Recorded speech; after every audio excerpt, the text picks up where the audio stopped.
सुस्वागतम सुस्वागतम सुस्वागतम। करजगार परिवार सर्व गणेश भक्तांचे सहर्ष स्वागत करीत आहेत। गेली 4 वर्ष विविध देखावे सादर करीत आहोत। तीच परंपरा कायम राखत यंदाच्याही वर्षी सादर करीत आहोत एक पौराणिक देखावा, श्रीकृष्ण लीला। श्रीकृष्ण लीला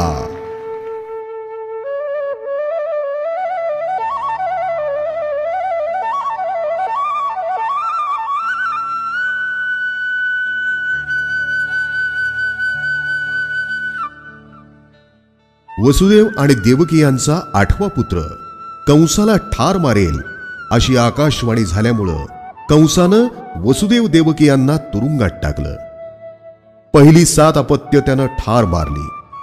त्यानंतर भगवान श्रीकृष्णांचा जन्म कारागृहात झाला। बाळाला गोकुळात सुरक्षित नेऊन ठेवण्यासाठी वसुदेव श्रीकृष्णाला डोक्यावर टोपलीत घेऊन गोकुळात निघाले। दुथडी भरून वाहणाऱ्या यमुना नदीनं वसुदेवांना वाट करून दिली। नदीच्या पुराच्या पाण्यातून वाट काढत वसुदेवांनी श्रीकृष्णाला नंदा घरी गोकुळात सुखरूप नेऊन ठेवले।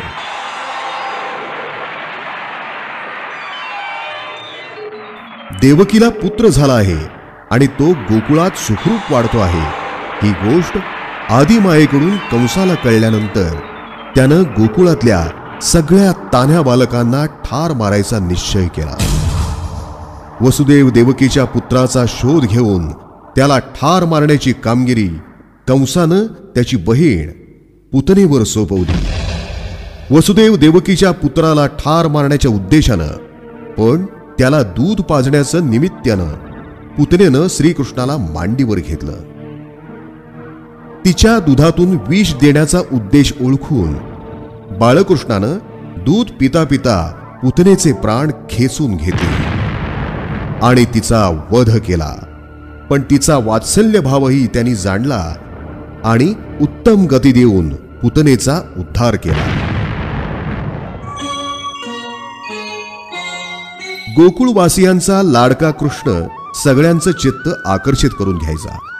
गोप गोपींच्या घरी सवंगड्यांसह जाऊन गुपचूप त्यांच्या घरातलं शिंकाळ्यावरचं दह्या दुधाच्या लोण्याच्या उतरंडीतल्या घटांमधलं लोणी चोरायचा आणि आपणही खायचा, मित्रांनाही द्यायचा आणि पळून जायचा।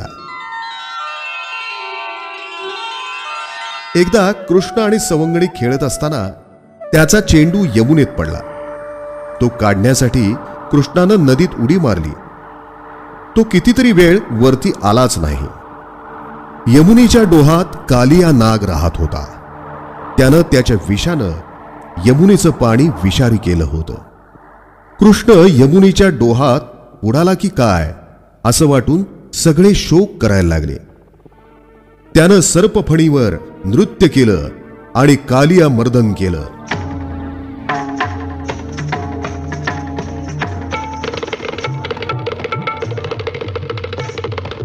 कालिया त्याला शरण आला।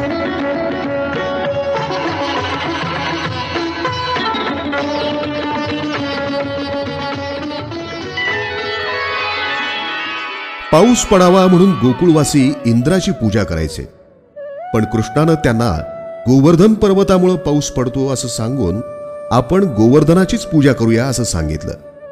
गोवर्धनाची पूजा केली म्हणून इंद्र कोपला। त्यानं अतिवृष्टी सुरू केली।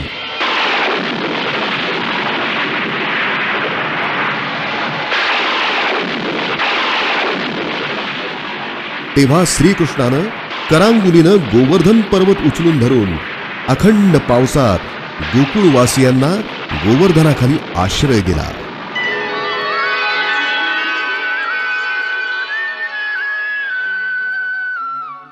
अनेक लीलांनंतर भगवान श्रीकृष्णांची मथुरेत जाण्याची वेळ आली।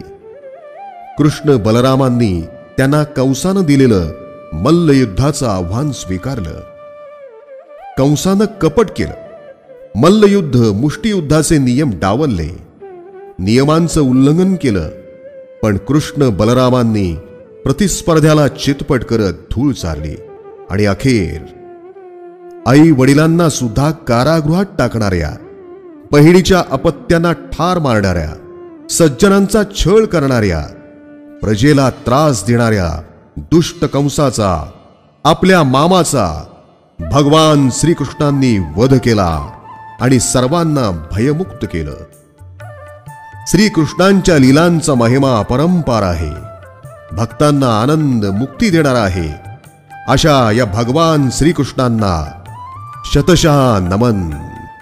जय श्रीकृष्ण.